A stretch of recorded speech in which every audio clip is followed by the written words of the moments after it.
Depuis le début de la semaine, le dispositif Sentinelle a été renforcé sur le territoire national pour la sécurisation des lieux dits sensibles à la suite de l'attentat de Nice. À Carcassonne, ce matin, militaires et policiers étaient présents aux abords du lycée Jules Fil. La préfète de l'Aude a fait une demande de renfort pour le département.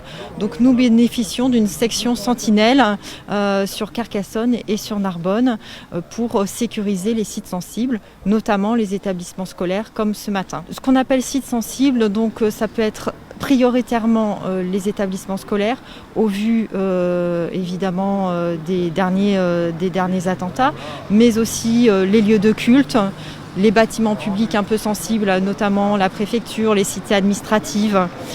Donc ça fait partie des sites sensibles. Des sites un peu plus fréquentés aussi, comme les gares, qui sont sous surveillance. Donc ça fait en fait une multiplicité de sites à surveiller, d'où l'intérêt de ces renforts qui viennent en complément de l'action de la police nationale et de la police municipale. Les établissements de santé font partie également des établissements sensibles.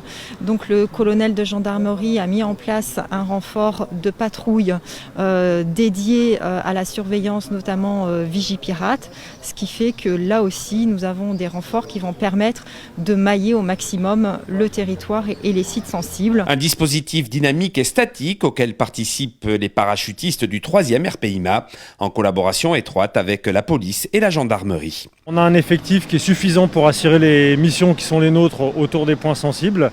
Et donc en fonction de la demande qui est exprimée par la préfecture, puisque nous agissons sur réquisition de la préfecture, nous adaptons le dispositif pour concentrer notre effort sur les points qui sont estimés les plus sensibles. De son côté, la police nationale a procédé ce jeudi matin à quelques rappels à l'ordre sur le port du masque obligatoire sur la voie publique en raison de la Covid-19.